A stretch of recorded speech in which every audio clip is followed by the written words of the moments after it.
Welcome to Awakening Dialogues. My name is Will Pye, and I'm thrilled to be joined by Prajna Ginty today. Prajna, it's great to have you here. Oh, thank you, Will. I'm so happy to be here. It's an honor. Thank you. And you came up with a wonderful topic. When you first mentioned it, I wasn't quite clear, and then we just spoke now, and I'm really excited about what you've chosen, the quality of wanting or desire, and how this is perhaps, I think you were speaking to, it's sometimes misinterpreted or gets a bad name in spiritual circles. Yes. I think for me, the reason I was so excited to hear you suggest we start on this is that desire is a very natural, beautiful quality of consciousness. The desire to create or to manifest seems not out of place at all. Not at all. I think it really ties in with wanting to be alive, aliveness. If we didn't have wanting, if we didn't have desire, we wouldn't be able to contact our life force and just be alive. Mm-hmm.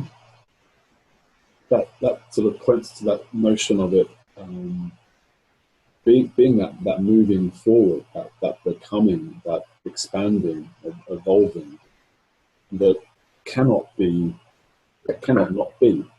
Mm-hmm.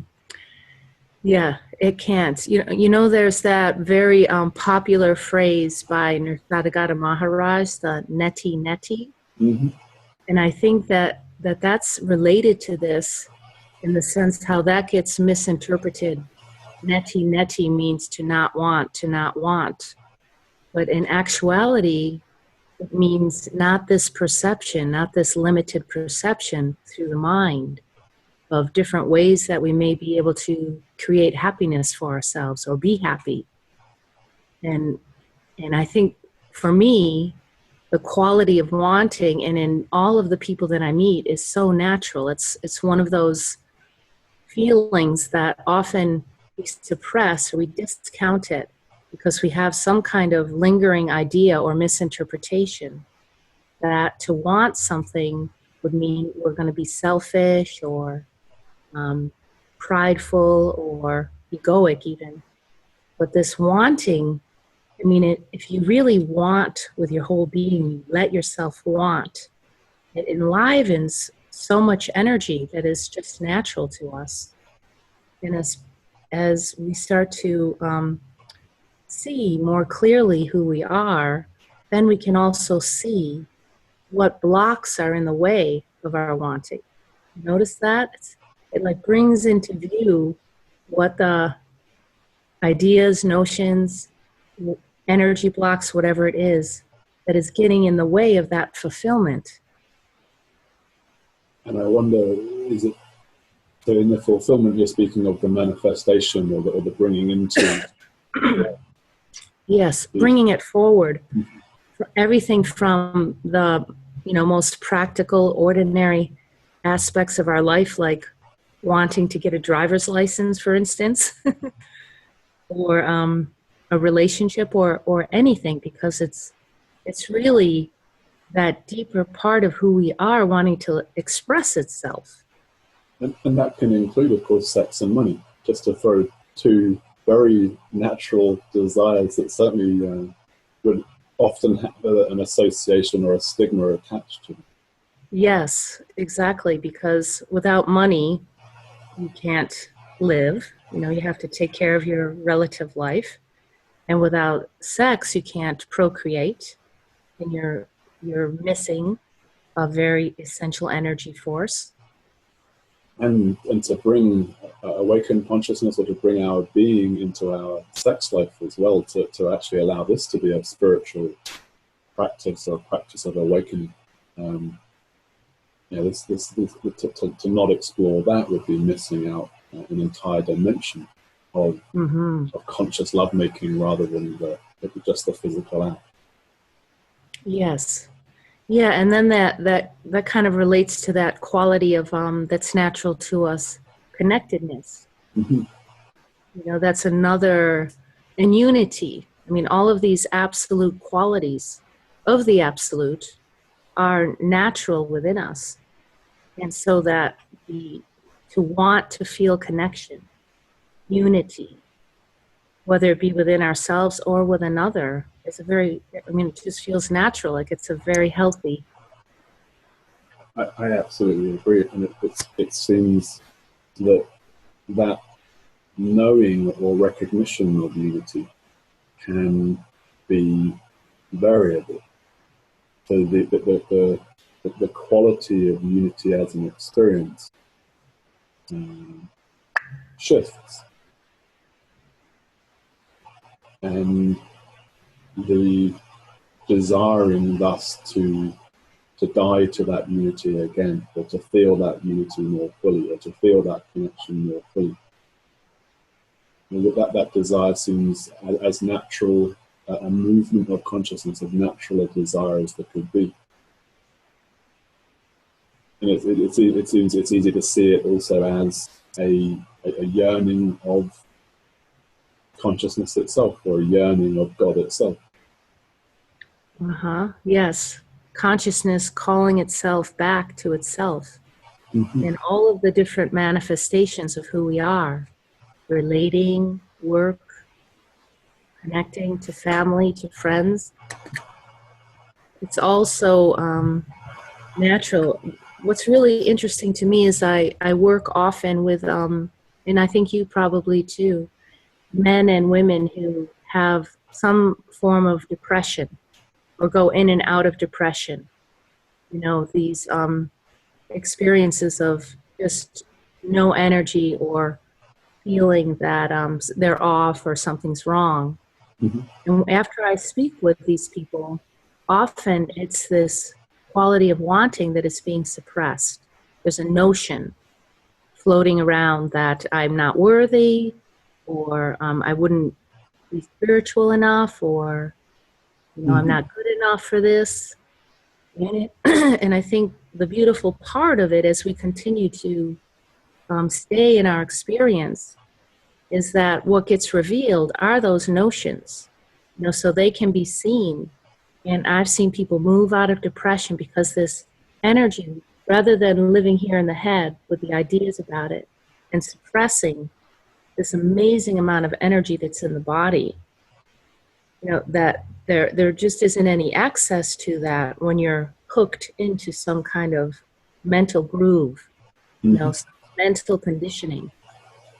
And then once you can let yourself want, what a doorway, just to feel with your body, what is it that I really want? What am I yearning for? Mm-hmm.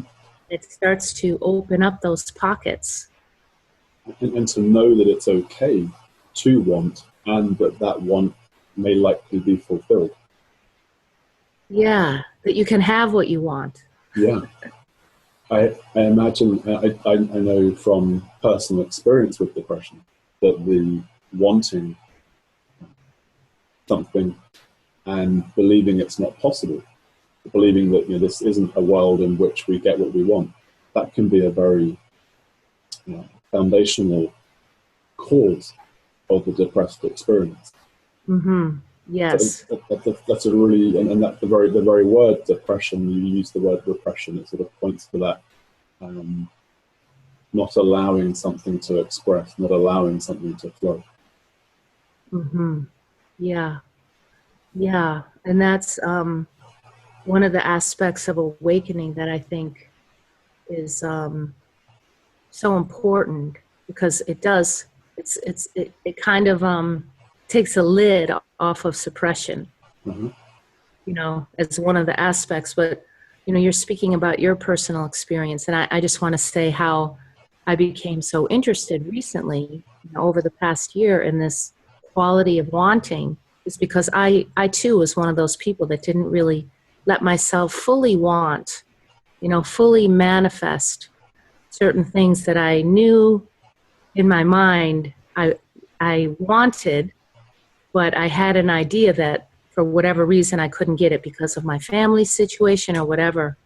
For instance, to be in a relationship of balance, of equality, Mm-hmm. you know, to really feel in service of each other, you know, a different, you could call it a dharmic relationship. Mm-hmm. And I met somebody, and this person, he said to me, he wanted, we were in this workshop, and he asked me to lean on him, you know, fully give all of my weight over.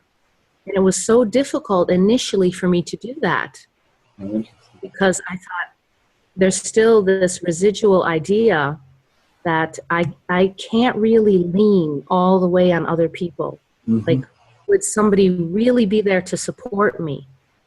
And that's the history of my conditioning. You know, growing up in a family with a male authority figure that wasn't available emotionally, Mm-hmm. and wasn't really there to hold, to support. And then going into relationships similar to that, you know, repeating the pattern. And then with my family situation, thinking I don't really have the time, or, you know, with my daughters with their disabilities, who would be interested in this kind of life, you know, all of these notions. But just by having that experience of leaning on somebody, and what he said to me is, I'm here for you, and I'm here to support you. You can let me have all of your weight. And what that did is it unleashed that quality of, yes, I want this. Mm-hmm. And it's okay. I can be supported fully by male energy. Uh-huh. You know what I'm saying? Sure. And it's a very common experience.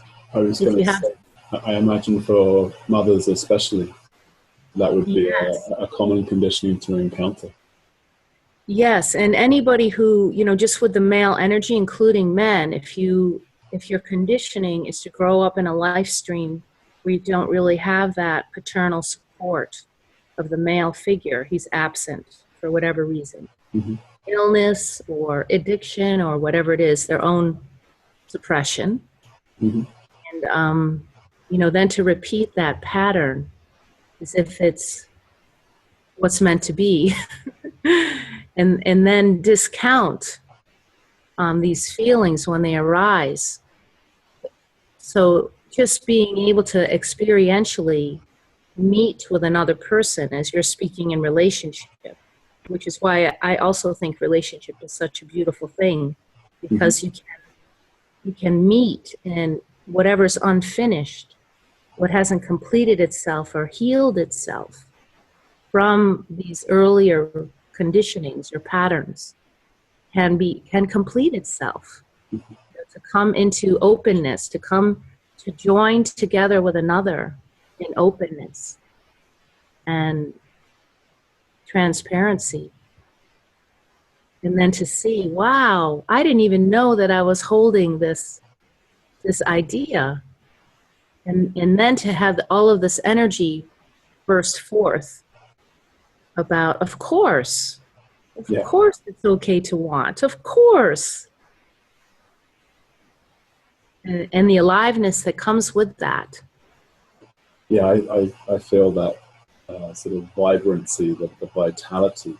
It very much seems that there's something deeply authentic, deeply true about being in this process of yearning, desiring, enjoying the process of seeing our desires coming into form, and to manifest, to create. There's that line that's spoken often in traditional Christianity. I believe it's in the Bible that we are created as or like God. And when I hear that, I always think that part of that is that the God energy, the creative force, it is inherently creative, of course. It's often spoken of as the creator. And it seems that, for me, that interpretation of that line is recognizing that quality exists in us. We're here to create, to manifest. Maybe not entire universes, but a little mini world of our own. Mm-hmm. Yes. Yes. And do you find that as you begin to allow yourself to have these qualities that are so natural to us, unity, connectedness, wanting, that natural creative force, is you're also then coming into a capacity to be able to discern the difference between perception, wanting or interpreting through the mind in a sense of following a notion about a direction to take for happiness or unity or connection. The difference between that, which really limits us, Mm-hmm. and where we fall into our bodies, into the full feeling of following that energy that's natural to us, that doesn't have anything to do with thought. Mm-hmm. It's not learned. It doesn't, come out of a learned behavior. And you start to feel the difference between what is just mental interpretation and perception and what is so rich and natural in our beings. Can't be mistaken. Yeah, and that's the feeling state that we can rely upon. What that brings up for me is, again, that vitality and that aliveness. Generally, if that's being felt, that's often very close to joy. To joy, did you say? Yeah. To be immersed in something that we care about, to be working and it not to be work at all, there's something so fulfilling about this. And yeah, it's a sadness that this beautiful quality would be stigmatized and often made bad within the spiritual circles. Mm-hmm. Yes, and then what happens, we go about trying to get our needs met in ways that don't satisfy. Yeah. What comes to mind as well is that I think there's a strong distinction that has been making itself known over some time for me, which is the distinction between a wanting or a desiring from fullness, from wholeness, and how I would have very often wanted in the past. And this is still, I can still see this active, but it's now, I might want a tea or it's a fairly socially acceptable sort of yearning, and I notice there's a little something, a discomfort, or something that there is resistance to, and to make the distinction between that form of wanting from a lack or wanting to fill something, and the wanting from fullness, Mm-hmm. the Yes. desiring from wholeness. Yes. What did you say it was that you wanted? The example I used was a tea. A tea. Okay. Yes, in my previous lifetimes, it would be alcohol or drugs or sex, or the wanting from lack was not so functional. Mm. But in terms of the quality of that wanting from lack, it's just the same. Yes. If I drink lots of tea, it's less problematic than if I drink lots of alcohol. But if the same thing is actually happening, if there's a tightness in the body, or there's a discomfort that a resistance exists to, and I'm moving away from that, it's really very very much the same shape, it seems. Mm. Yes.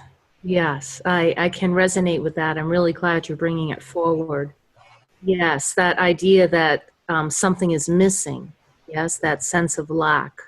Mm-hmm. Wanting out of, well, I need this because I don't have it, is, yes, it's very different. It's very different, rather than something naturally rising in the sense, even if when it's a full wanting from being, from this natural quality that's already within us, even if it doesn't get met on the outside, there's still, just to be able to have that experience and to recognize that quality already within us Mhm.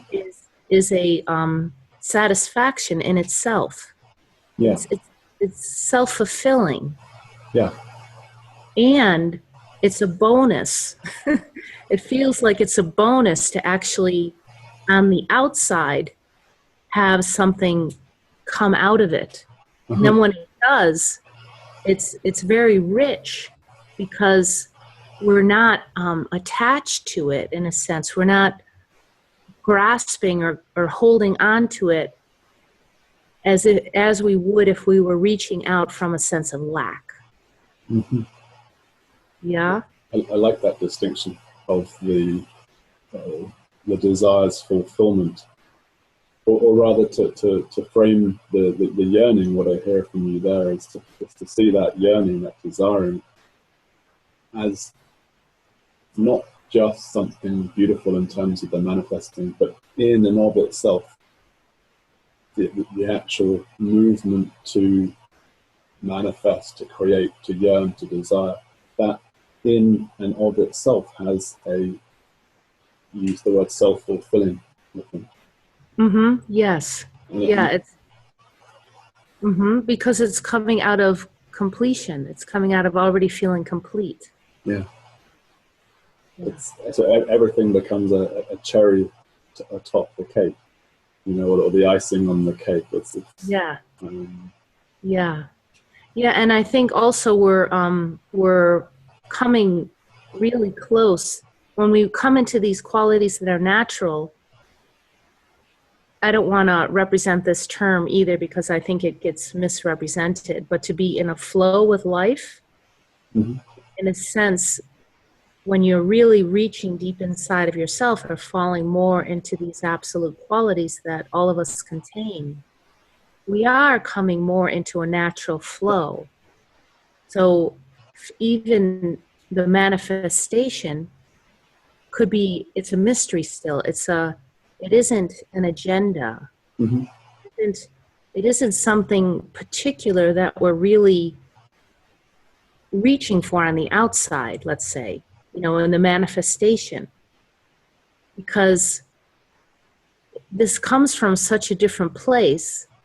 It opens us up to seeing, what wants to happen with this beautiful quality that's here. Mm-hmm. How is it going to live me? Uh-huh. And it creates the experience of surprise as to the particular form that it takes. The mind can be fixed on, it's got to be this shape on this date and so on. And yet what I'm feeling into, what we're pointing to, is a lack of concern as to the shape that it takes. Mm-hmm. So rather an intrigue as to what shape it will take, as to how it will show up, or if it will show up. Yeah. And then we come into this true experience of the unknown. Mm-hmm. It lets us be, I love the word you said, in that space of surprise. Mm-hmm. We don't really have to know where it's taking us. What comes to mind is this, you give your order, as it were, to, I was speaking with a friend the other day, and I spoke about you give your order to the universe, and then you wait for the universe to give it back with inevitable enhancements, improvements, adjustments, because there's a far greater intelligence at play than what we can conceive of course, within our own envisioning. And that's an exquisite pattern of unfolding to notice and recall. But when life says, no, you can't have that, you can have this, it's like, oh, wow, that's better. It's somehow more fulfilling or more ideal than what I had thought that I wanted. Yes. It's often something that we don't really have the thought about that because it hasn't occurred. I love what you're saying. I just love it because it also, I mean, this whole quality of wanting, as we're continuing to speak about it, we're really revealing, and you're just listening to you and not also knowing what I'm going to be saying. It's bringing us into, wow, if you follow the quality of wanting, it brings you into this ability to trust the unknown, you know, to be in, to expand this capacity to just be lived without an agenda and to live outside of the mind, you know. And it opens up so much else. It's kind of like we're this multifaceted jewel of being, and all of these qualities are connected to each other. And if you open up to one, you're opening up to another. You know, the unity, the connectedness, the unknown, the natural flow of life, which is so different. You know, it's kind of like a descending down and in. And when I feel wanting, I really feel it, you know, more in the base of my body. It feels like there's a stabilizing force to it as well. Like I can be here and I can be in a space of, you know, patience or openness to what's going to happen with this. Rather than if I move up here and I'm going into worry or I'm going into past memory, which is, you know, has recorded all of these prior experiences about how things are going to go. And, you know, you can just start to feel yourself shrinking. Yes, I know that. Coming into the headspace, right? Yes. And it feels really contracted and uncomfortable. And it's normal for many of us until we let this wanting just opens up so much. And to see those patterns that you're pointing to see that contraction and recognize, as you nicely described it, it's just a memory. It's just something that happened, and the mind says, oh, but. And it has nothing to do with now. It has nothing to do with now whatsoever. Nothing to do with now, yes. Unless, of course, we hold on to that thought and recycle it and say, well, it didn't happen then, so therefore, or whatever it might be. So to pick up those subtle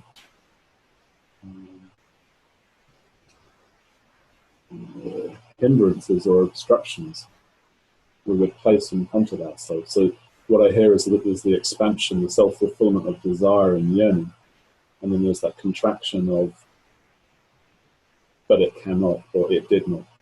So then there's this trusting, this really awakening this aspect of ourselves. So yes, the creative impulse that knows it can create exactly what it's here to create and experience exactly what it's here to experience. Yeah, I like what you just said there, you know, to be able to see the contraction, because that's such an important part, because that contraction is from the past often will have an emotional content to it. And being able to see that, so that doesn't have to get dismissed either. Sure. It's like, oh, this too. You know, so then there's the openness to see that. And I often work with people. And so then what happens is whatever in the past, say there's some wounding, you know, or some trauma, which is what's created this, you know, mental, emotional groove of getting stuck in an old habit. Then that opens up and the energy of it can be released. And it's that energy then, the old wounding, harmonizes. You know, it releases itself, or it harmonizes with these qualities that are natural to us. You know, so I think that's an important part for us to talk about, because I think what happens is people can come into a really open space. And if they're not, say, anchored or grounded, you know, with some sense of awareness the ability to see, to watch, to notice, to let these patterns run their course, run out, dismantle, whatever you want to call it, dissolve, harmonize, and a real healing happens. It's that fragment, that part that split off, it is able to be joined here in unity. Yeah. No longer be separate. Yeah. A powerful experience in my own experience was I think I hinted at it earlier, was the boy or the thought that decided that I could not have what I want here and be in integrity. To the process you're describing brings that up for me, the moment that I was able to see that. And of course, the successive moments, other occasions where that was able to be seen. And in the scene, healed, but not healed, sometimes has a connotation of something wrong being made okay, but being allowed into the wholeness. Yes. And integrated. And so I was like, oh, wow. When that thought is believed, that contraction you pointed to is experienced. And in that seeing, in that integrating, there's no longer the emotional charge that's around that thought. And then there's an echo, a memory of the vitality and aliveness of, oh wow, I get to play here. Oh cool, I can have what I want. Ooh, this changes everything. Yes. And you spoke of the depression that can arise when we deny ourselves that desire. And certainly that was very connected with what was my experiences of depression. It became very clear, I feel depressed when I believe that I can't have what I want. Mm-hmm. Yes. And on the other side of that, more how I used to be in the background of my life, in the way past, I would be more like that self-reliant character that has to do everything herself. I put that one pretty strongly, yeah. Get very busy, so it's more of a need to, that idea that I'm not supported, if you hold that idea, that I'm not able to even ask for support or want support, then there's that self-reliant character that kind of zips it up in the front and, flexes the muscles. I can do it. I don't need anybody. And it runs so much energy. And that's really moving from a sense of lack, not wholeness. But the recognition of that, it can be so immediate also with what you're saying, because when we do speak about healing, we can feel like we need to be in a long process. But when the power of presence, like you and I meeting together, already in this conversation, there's something happening in the background of that, because awareness is here, and we're so openly expressing. And just in that moment of openness and of seeing, an integration can happen. It doesn't need to be this drawn out period in therapy or something else. I'm not saying that therapy isn't useful. I work as a therapist. It can be very useful. But when you've opened to who you are, when awakening has really taken hold, and everything is returning home to itself, to be integrated and harmonized, then this if you want to call it healing or integration, can be very immediate. It is, and it can be ongoing also, because we do carry so much conditioning. It's like we have these absolute qualities that are natural to us, and at the same time, we do have this human condition. Like, can we let the human condition integrate all the way into this wholeness, into these absolute qualities. And be patient enough to revisit the issue or the contraction or the pattern that we thought had been integrated already. Often I've experienced there'll be a reoccurring of something, and it's being looked at from a different angle, or a different flavor of it is being welcomed back into the system, or into being.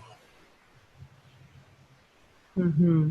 Yeah. So that's what it's an exquisite thing to experience in my own unfolding, and when you pointed to the shared presence of dialogue, of communication, and to witness those effortless breakthroughs that occur. And I coach, I'm not a therapist, but I work with people one-on-one, and it never loses its charm. It never loses its very deeply fulfilling aspect. Mm-hmm. Just to bring that seeing, to bring this awareness to where there was a knot or a tightness, and to see it fall away, to see it dissolve, harmonize it, like the words you were using. Mm-hmm. Yeah. Yeah. I love that. I love what you're saying, because it brings us to, again, I just keep underlining that this quality of wanting, when we really let ourselves want, it also brings us, for me anyways, in my experience, I spoke about this before, how I feel it more in the base of my body. Mm-hmm. There's, when it comes from a sense of wholeness, but there's a stability there. There's a real anchoring. It's as if at the same time that we're allowing these qualities to express, it's as if at the same time we're growing roots beneath our feet, or beneath the base of the body, where we're strengthening our connection to just now, to what's happening now, because that's the quality of presence that allows what you pointed at, this kind of immediate recognition. Then we can really see, whatever shadow material might still be, playing out.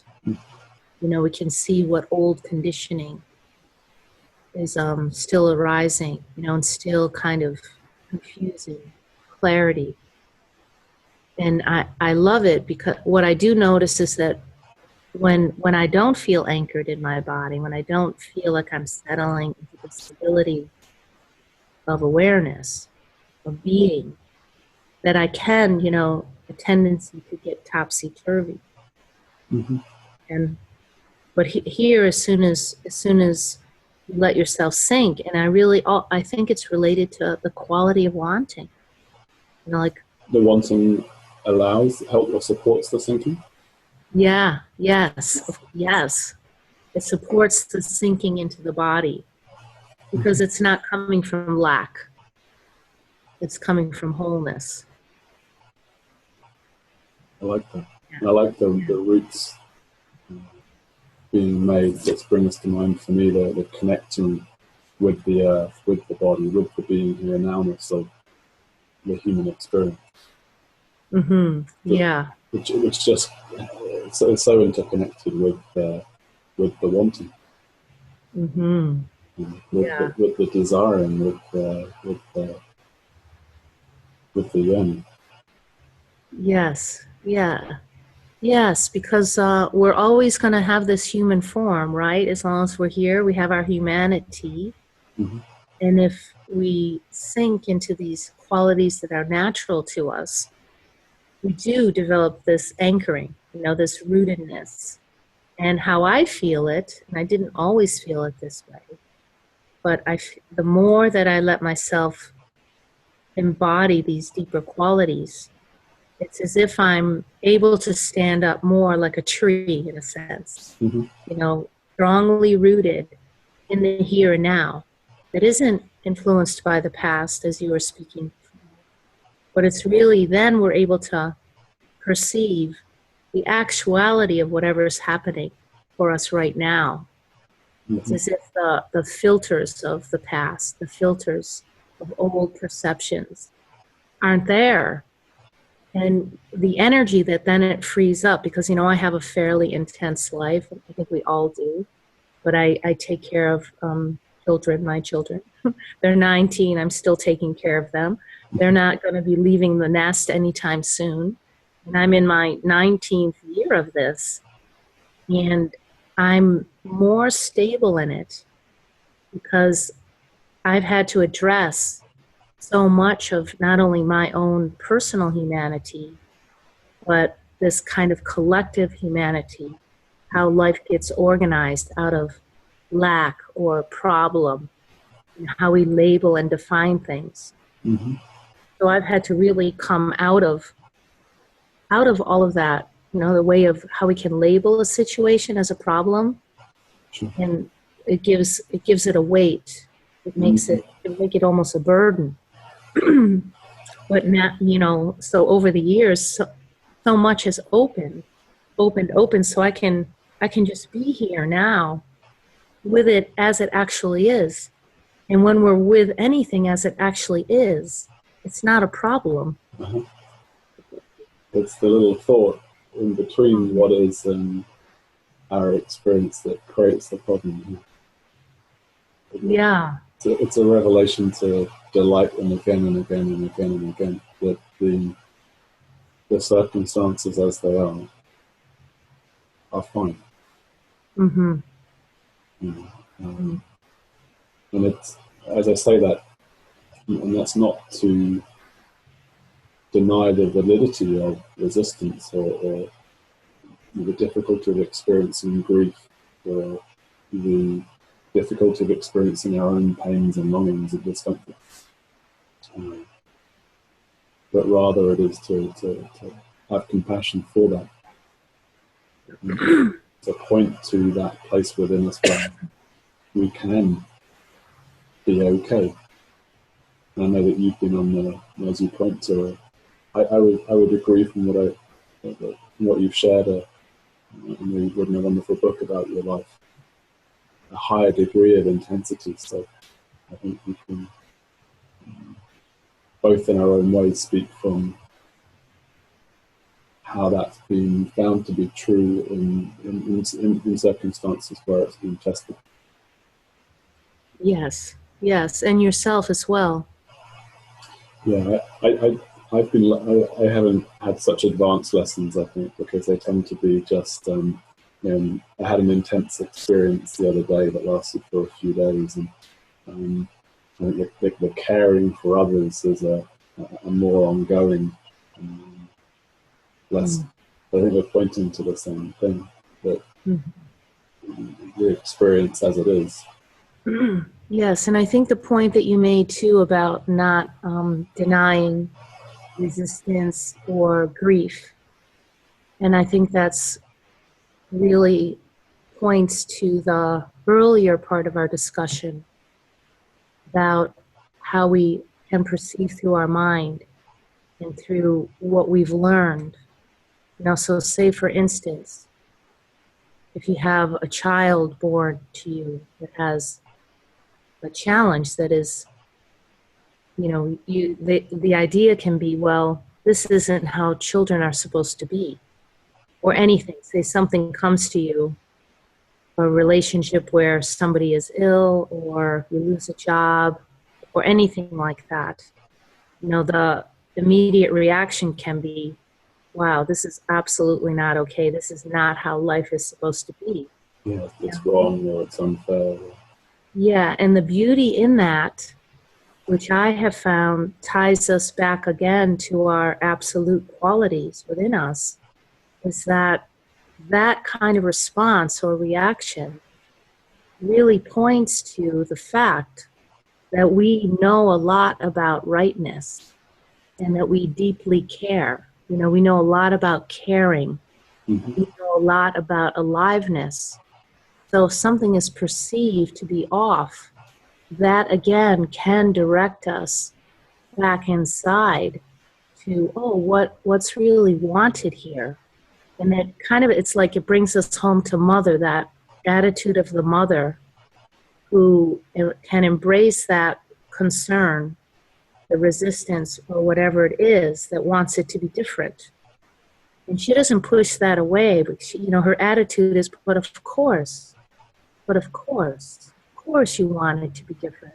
Of course you want your job to continue. Of course you want your children, your partner, whoever, to be healthy. Mm-hmm. And that is, you spoke about grief. That is what allows the grief to be experienced. You know, like the sadness of that, because that there's nothing wrong with that perception, of course. And then we can go through that process of grief for not having it how, of course, we would want it to be, whatever it is. And as the grief gets to be experienced, then it starts to open our perception to the okayness of it. Oh, but this is how it is.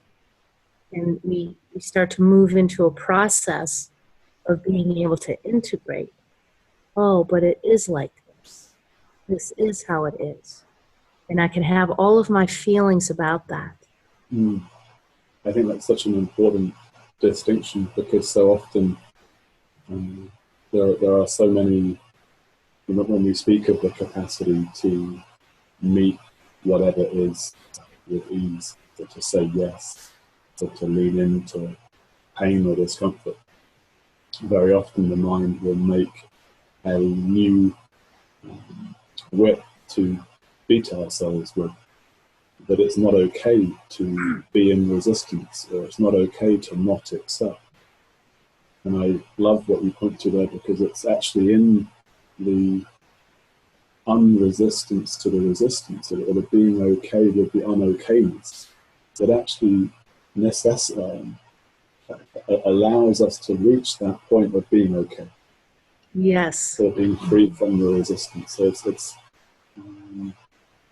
it's such an important distinction.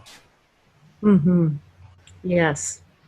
Yes. And we all have that quality in us of just, I love using the image of a mother, you know, with her newborn babies.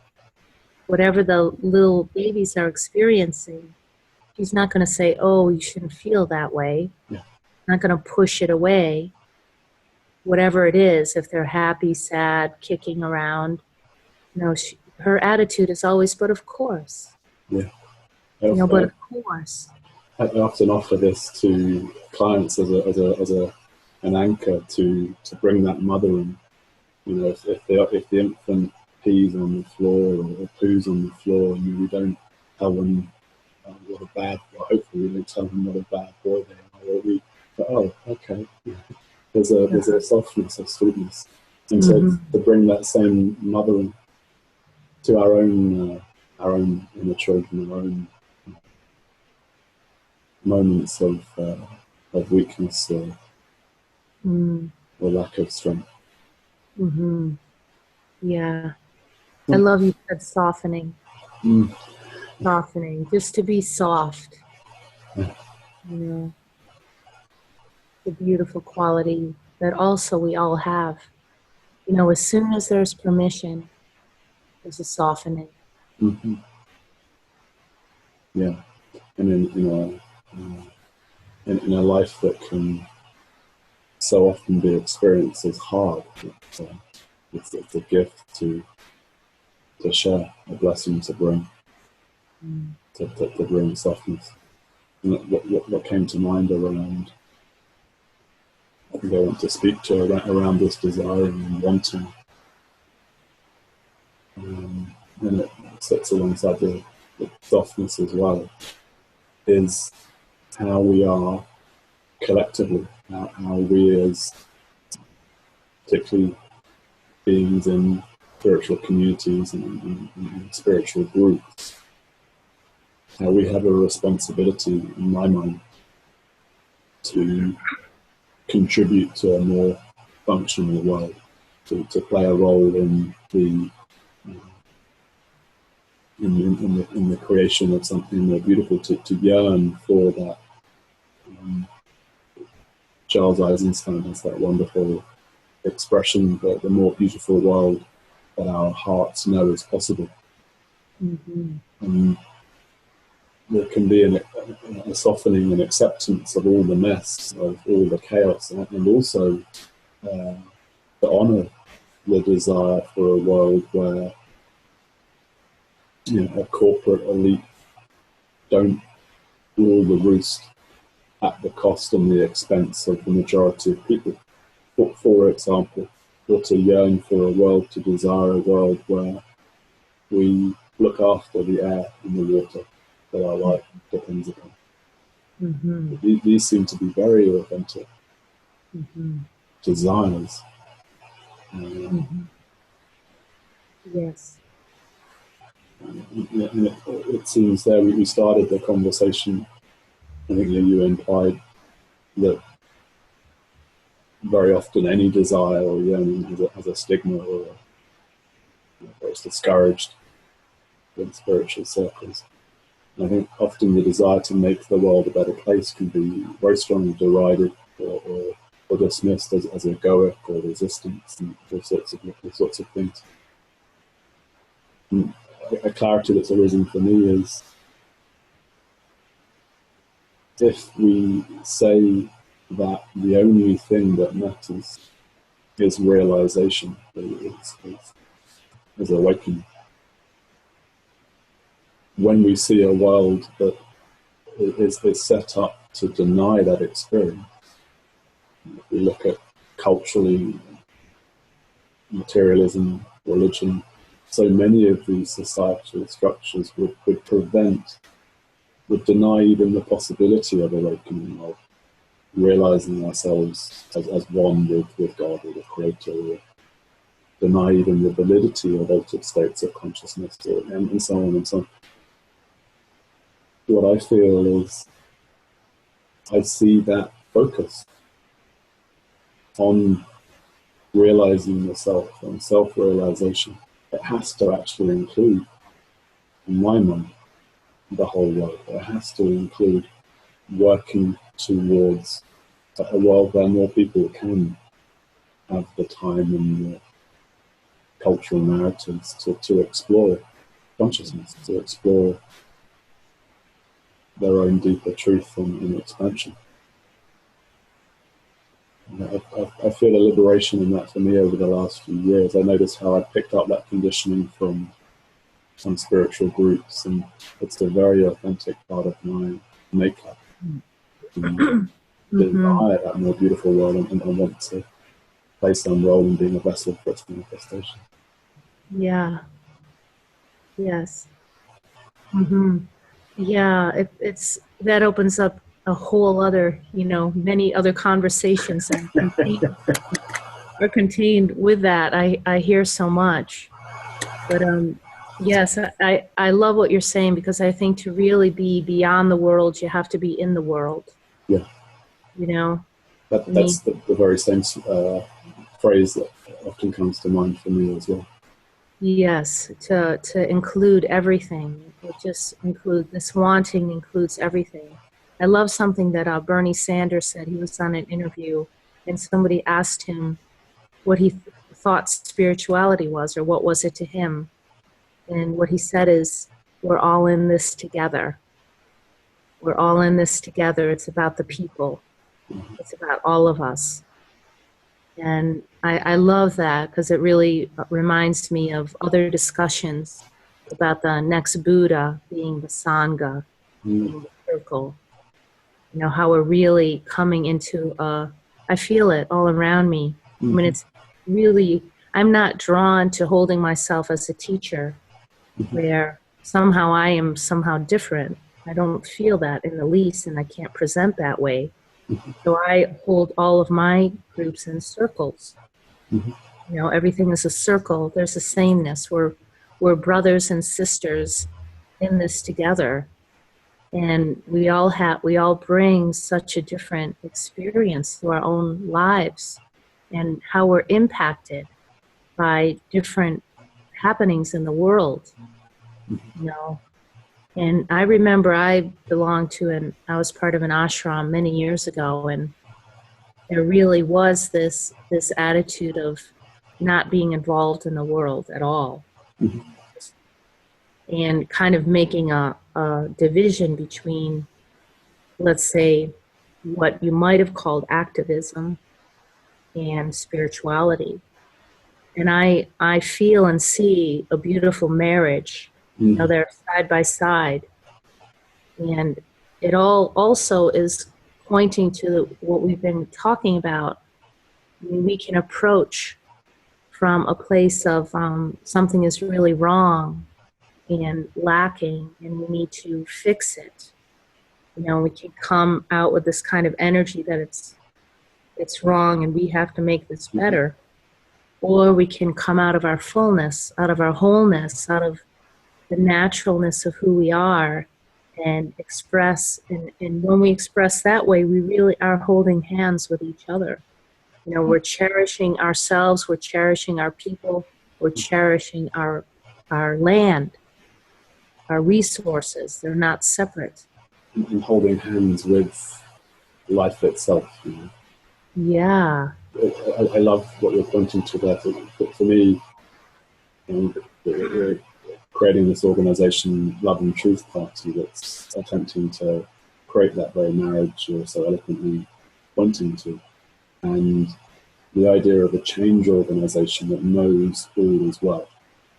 Yes. To actually bring that peace and the acceptance and the yearning and the desire for a radically more beautiful, more functional world.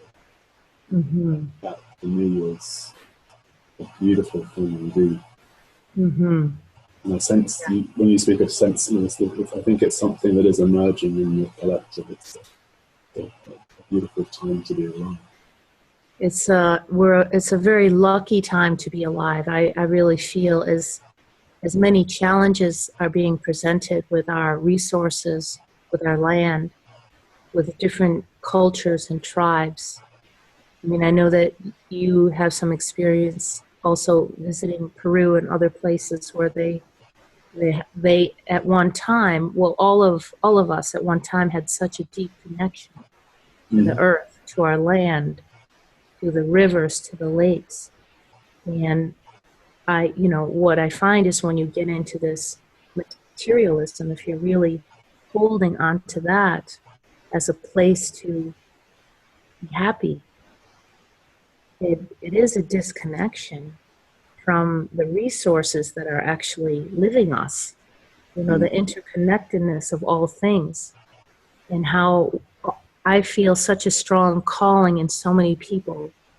You see it in permaculture that's spreading all over. You see it in people wanting to grow their food, know the necessity of that, taking care of the land, sharing housing, you know, coming together in community, of equality, you know, not needing, you know, this one figure that plays the role of the guru that tells everybody what to do, but how we can be self-informed, self-authenticating in these absolute qualities that are natural to us. You don't have to have a definition even of being spiritual. It's not really spiritual, but it's just who we are. It's natural to us. And then I think that is a really healthy thing also, because, well, as you know, anything that's given a label, it can easily then be misinterpreted or corrupted. So I just feel it all around me. I live in a beautiful area in Nevada City, Grass Valley, and also, you know, Santa Cruz. We go back and forth, and there's so much consciousness this way.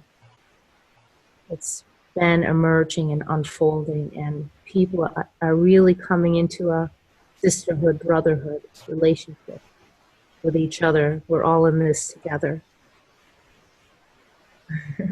Amen, sister. That feels like a sweet note to complete on. Yes, because we could go on forever because it opens up so many topics, but to Doesn't kind of keep it into this realm of wanting, quality of wanting. it? It's been a joy and a delight, Prajna. So thank you so much for joining me today. Well, thank you so much. Thanks. It's totally an honor, and I think we could continue to speak. These are such important topics. So thank you for bringing it forward. Thank you for inviting me. It's been a pleasure. I really appreciate you coming along. Yes, I'm very happy to be part of the Truth and Love Party. Uh-huh.